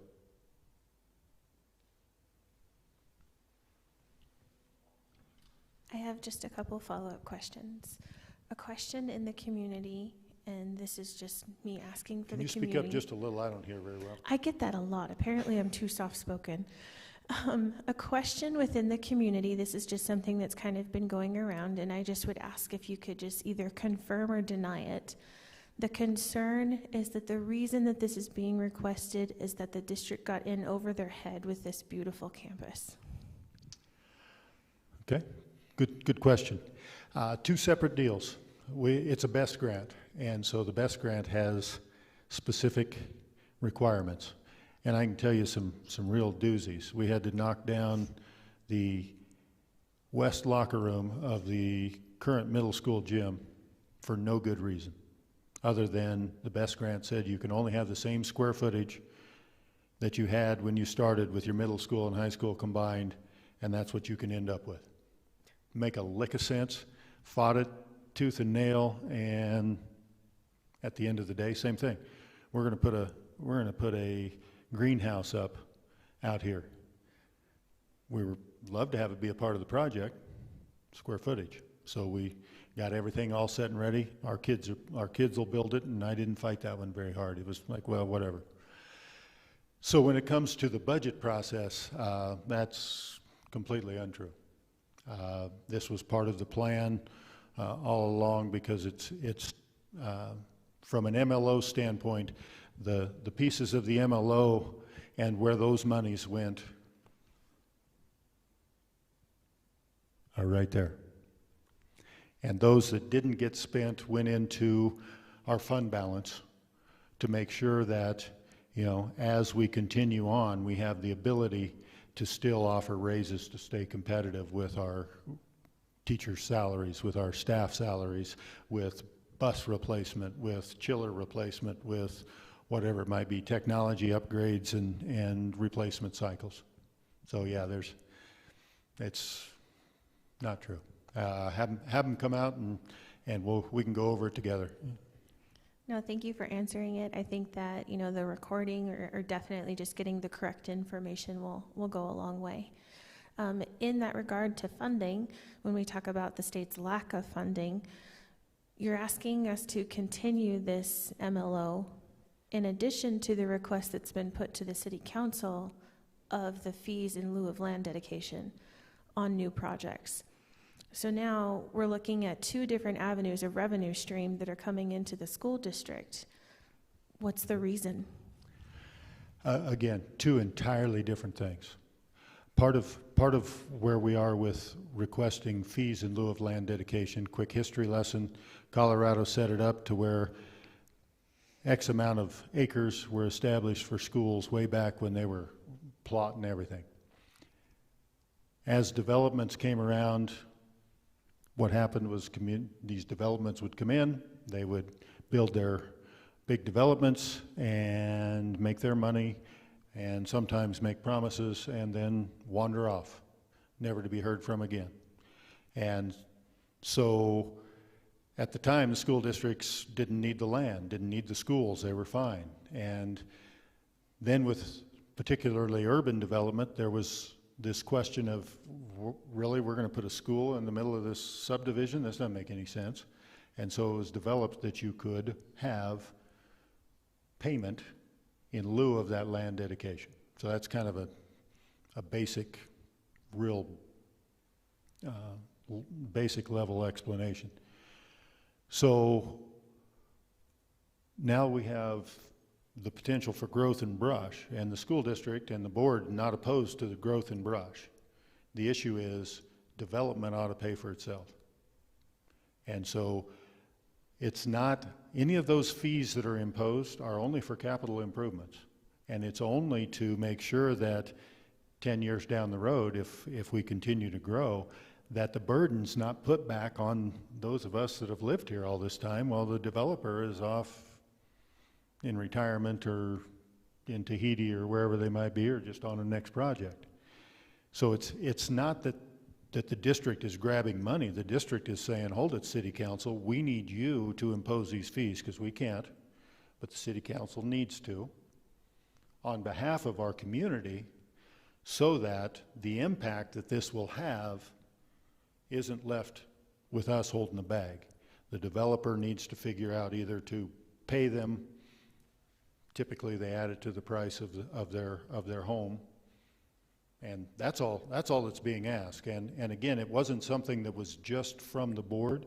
That came from community members calling me hey, I own land here and I just want to make sure if we don't already have something in place for fees in lieu of, you need to get on that. Our DAC said the same thing. Our board said yes, and I went after it. So that's why we're there. And I understand that. The question is, though, what would the funds be used for? Well, the funds would actually sit there until we needed them for capital improvements.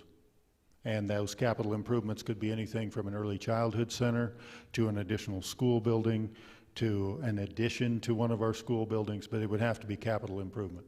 Can you use it as an example to maybe improve upon, say, the school district office? On school district? The school district office, because it is rather old and dated. That would be a push. Okay. I don't think it could. And there's a plan for that as well. If development comes this way and our school district office becomes more desirable and there's a willingness and an offer that would make some sense, we are open to the idea, and that's part of the reason that we have the property that we purchased recently with the one-time rural funds from the legislature. We could consolidate everything there. My last question is actually a follow-up to the elder Mr. Miller's question. And how do we hold the school accountable? In the sense that, yes, we can volunteer. I agree. We can only be on so many boards. We can only do so many things. And as you can tell, unfortunately, by this room, there's only so many willing people to be involved. However, there's plenty of opinions out there, and people definitely have a lot to say about things. But if this is something that gets put into a place and it's approved, I mean, we would have to go through an entire process to have it repealed if for some reason the public suddenly didn't disagree, or started to disagree. So how do we, as citizens, as voters, as taxpayers, how do we continue to hold the school accountable? Like, is there a suggestion there aside from joining more boards? Because we're kind of full. The most effective situation that I've ever seen is if that is the case, and let's say whether we're talking MLO or whether we're talking town bus route, and there's enough consensus and enough unity of position that the board meeting has to be held in this place instead of out at the district office, you'll get your point across. But again, you'll find as a city council member, what you're going to hear from is you're going to hear from the vocal 10% on either side. Of course. And so then you have to figure out, is 5 phone calls enough or does it take 50? And, we've got, X number of families in our school district and X number of community members, we've got X number of voters. How do we know for sure? And that's part of the challenge of being on an elected board or being an executive of any organization, is to say, all right, we're listening to the people. Are we listening to the right people? And how unified of an approach is this? Because you'll find you'll have some people that don't speak for all the people they claim to speak for. Which is one of the reasons that I am here, though, because the comments on social media in regard to the MLO were in the hundreds. And so, unfortunately, public speaking is the #1 fear. Not very many people are brave enough to stand and speak in front of other people, and that's why they don't come forward. And in this day and age, whether we like it or not, social media is a platform that people use, and there's plenty of keyboard warriors out there. But there are genuine concerns among those people who are just not brave enough to say them. And so how do we come to that consensus and to have that large number of people who may not be willing to come forward but still want to hold the school board accountable for what this money is being used for? Well, again, I would say there are avenues for that. And the key is to find spokespeople that are willing to do that. The key is, again, if people aren't willing to speak, it's kind of like not being willing to vote. There's an element there within our rights as citizens. That's part of what we're trying to teach our kids, is you either stand up and be counted or you aren't counted.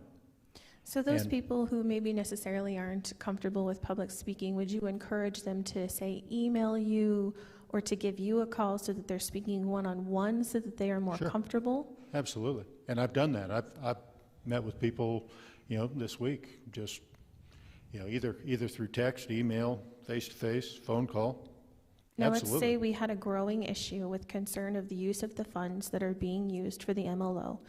And that growing issue is something that you got an email from John, you got an email from Jane, and you got a phone call from Mark. And then you have a spokesperson who comes up and is representing, say, another 20 people. Would that be enough for you to put that in front of your board and say, this is a growing concern, how are we going to address this? Sure. And actually, I'd probably say it a different way. I would probably say, here's a concern that we need to be aware of, and here's how I think I would like to address it, or here's how I plan to address it. And then they can tell me whether that's yes, no, or let's talk about it. Perfect. That's all I needed. Thank you. You bet.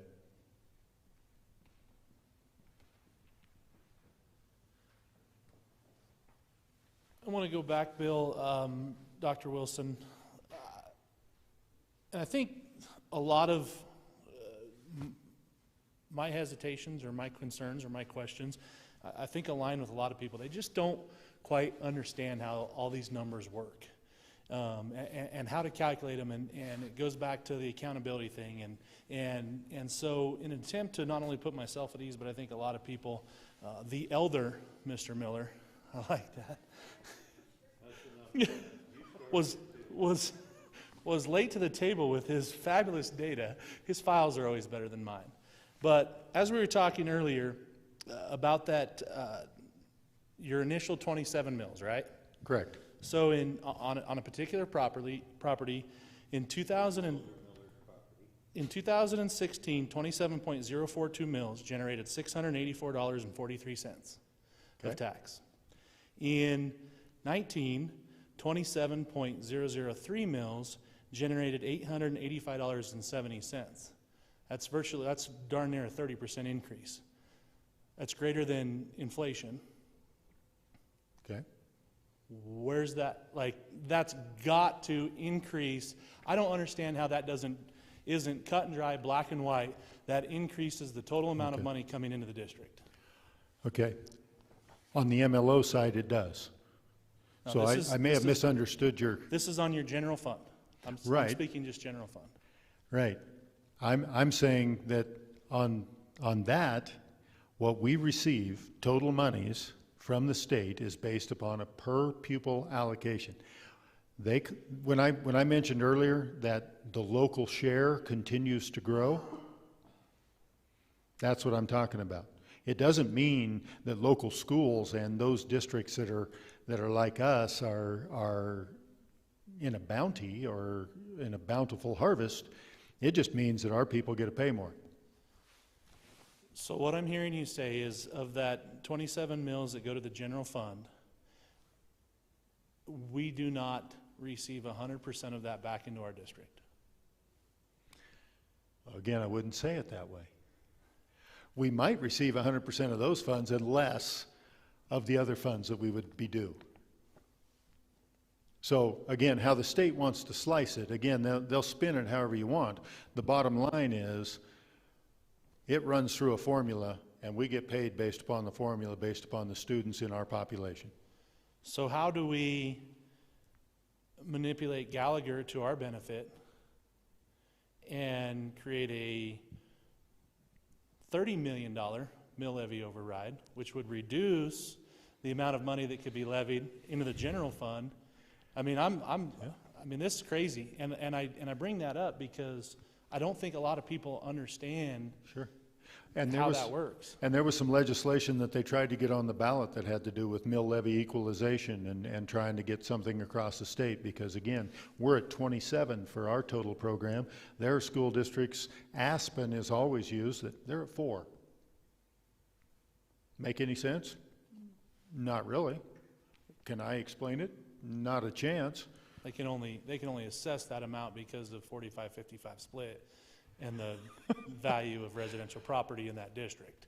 Yeah, Is and what it again, boils down to. it's all based upon what you get per pupil, and why does, and again, we can go through the whole formula, but I hesitate to be very specific on your answer, not because I'm trying to evade it, but simply because it depends on which state legislator you want to talk to as to where that money's going. Well, you're getting that money. It's like, okay, but the amount of money that I got this year is less than the amount of money I got last year. So explain that to me. And my community generated more money. Yeah. But So where's it? 100% of the MLO comes right back to this district. Is that correct? Or does Correct. that go into that same Correct. No, pool the and come back? The through? MLO we have the control over. Yeah. Yes. And the bond funds do the same thing. Just for, informational purposes, 16, the MLO was 10.45 mils, generated 264.49, and in 19, the MLO was 9.24 mils, but generated $303.14. So less mills, more revenue. If valuation goes up. Right. Yeah. No, what I'm saying is when he said less mills, more revenue. Did I misunderstand that? Yeah, which is because of an increase in valuation. Right. Okay. Yes, ma'am.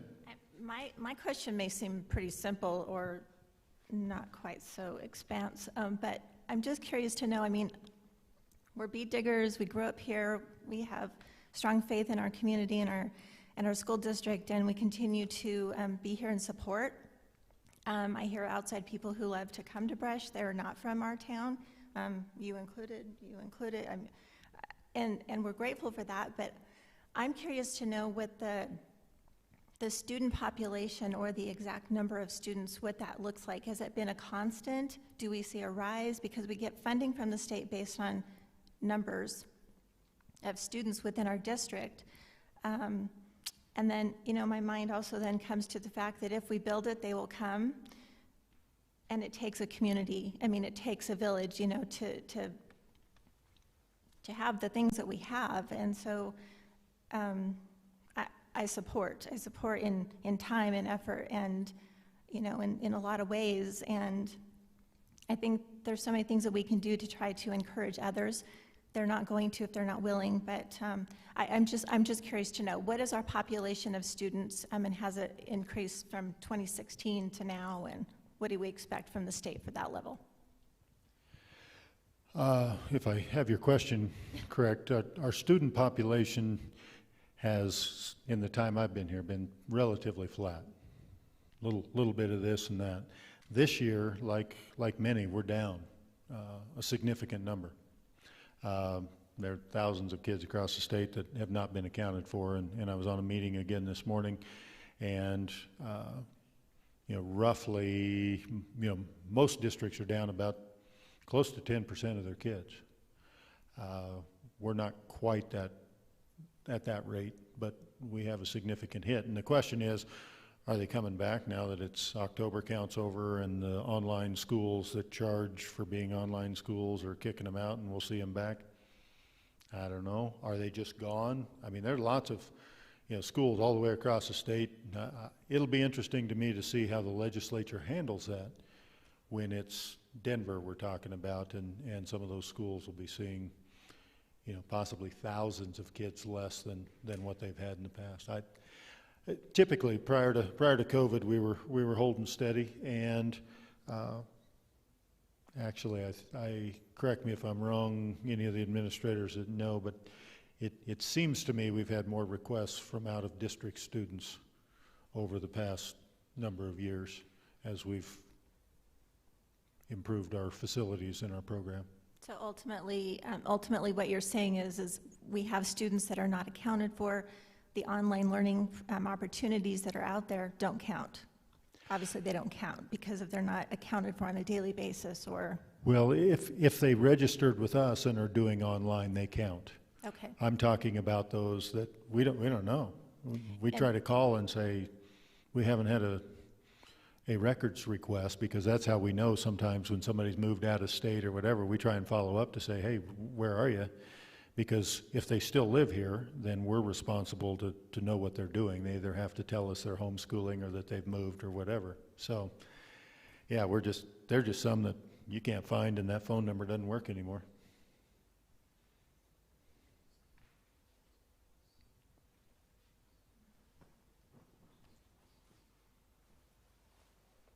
Do you have any kind of estimate as to what COVID has cost our school district?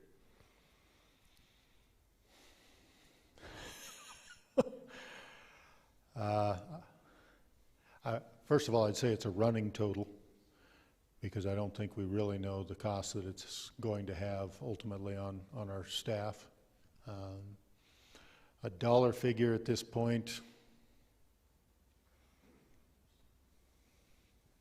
man.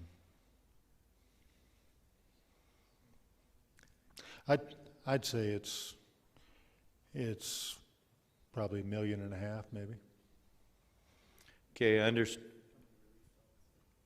I understand that there are relief funds available, and our governor has made the decision that he's going to take control of those relief funds, and the only way you, as a district, you representing the district, would make a request is for new items and not replacement of cost. Is that a true statement? That's correct. So is it time to say no and send a message to our governor that we raise money here locally and we're very proud of our school district, but we're tired of raising money and sending it to the state to make a decision what they want to do with it and not give it back to our community? That's my real question. How do we make a statement to our legislators? And I wish I had an easy answer to that. My answer to that is, at this point, we have to follow the process that's in place or have a riot. I'm not inclined to riot. Protest, sorry. To continue to work within that. Much like when we had, I'll just tell you what we've tried to do as a school district. We had some restrictions from the BEST grant. And so then I would challenge those, ask permission, try and share with them rationale for why we should be exempted or why we should be allowed or why this doesn't apply.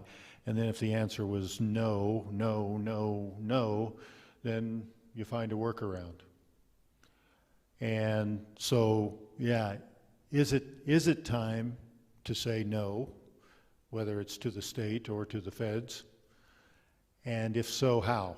And again, that kind of comes back to your question. How many of us are ready? Do we put an all call out and say, hey, let's all meet at the fairgrounds and sign on the petition and getting as many, we'll take every bus we have and get down there to the state capitol on a given day to make our presence known and to make our frustrations heard?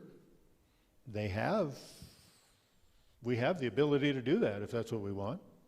Is it effective? I can't promise you one way or the other. I will tell you, and I'll tell anybody that's listening and will listen, when legislators hear from me, they say they appreciate it, they listen, and if there's enough of me's, like the Rural Alliance that we have that represents 142 school districts, then we have additional power. But that power is minuscule compared to 15 of you individually taking the time and energy to make a phone call or write a personal letter. Chain emails mean nothing, they'll delete them. But if you, as patrons, as constituents, make that known and enough of us are saying the same message, that far outweighs anything I can do, and probably anything that the Rural Alliance can do. Because if they hear from you all, and again, it comes down to that whole thing of they're not used to hearing from more than 10 or 15 people. 10 or 15 people, and they've got an issue on their hands that they need to address. So, to me, I think that's the answer there, Chuck. I would also say that, the challenge is weighing out unintended consequences or collateral damage. So as we say no, if we say no, and we're resolute in that, we also have to understand that every action has a consequence, positive or negative. And so are we at a point where that's where we are? We don't care what the consequences are, or we've weighed the consequences and we're okay with it. That would be my answer to how and if we say no. And I will tell you that the first layer of applications for the $32 million that's left to be dispersed, we applied for it. We didn't apply for $32 million, but we applied for it. And we went through the time and energy that it took to do it. And we think we have a reasonable request that aligns with the goals and the pieces of what we already have in place to where it would make some sense. If we're awarded, then the board will have to decide whether they want to accept it or whether they want to say, no thanks. We're continuing to do that. And I guess that's the other piece that I would just share with you is that, you know, when we're talking about seeking additional funding streams, we're not just as a district, as a board saying, well, we'll wait and put it all on the MLO. We wrote for a safety grant that augments the ability to do some of the things we want to do. We've written for an easy grant, which again helps us to, very designated funds that have to be used towards assisting students that are struggling and improving our reading scores and those types of things. So, as a school district, we're just trying to make it work. And again, kind of like tonight's meeting, just wanting to share with you what we believe to be true, what we believe we've done, and at the end of the day, say thank you and know that each and every one of us hopefully votes and vote your conscience, and that's our obligation as citizens, and I'm thankful for it.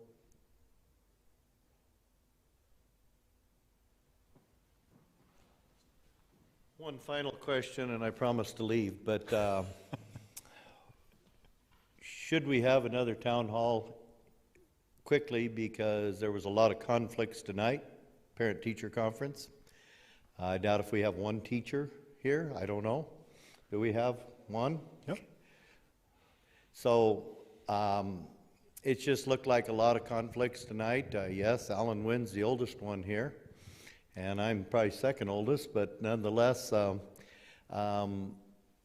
it's hard to get people out. But I think with some of the information that's been revealed tonight as to what the state's actually doing, yeah, I'll be reporting on it in the morning on the radio. But nonetheless, I think that needs to become public knowledge of actually what's going on, so that people do understand where their tax dollars are going.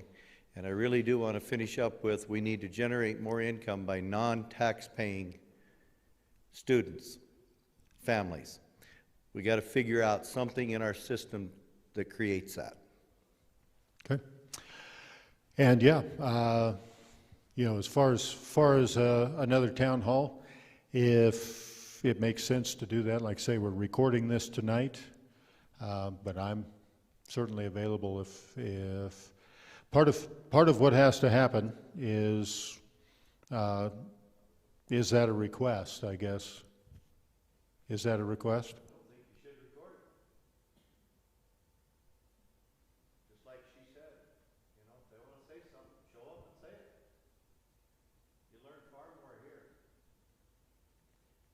Well, unless you're not comfortable coming.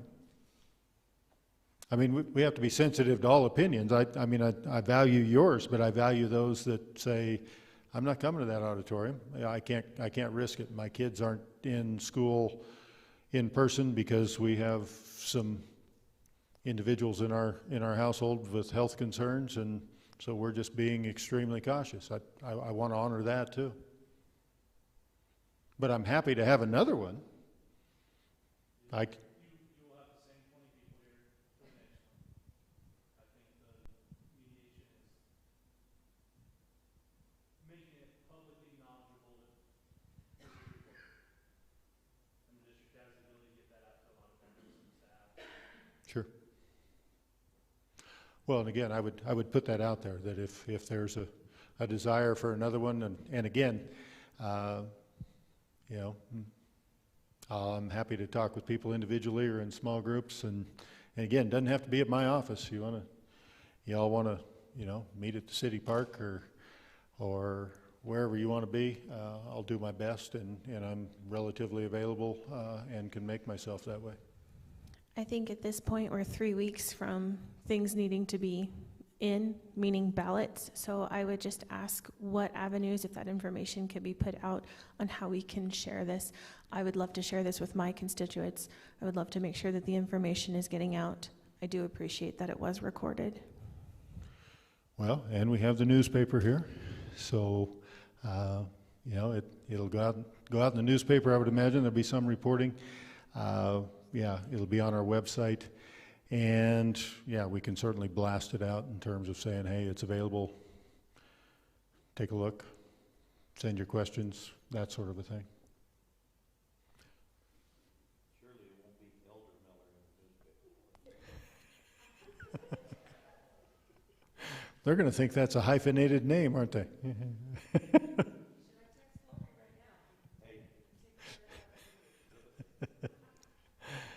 All right, last chance. All hearts good? Anything not clear? Anything more? I'll be around for a while if you would like.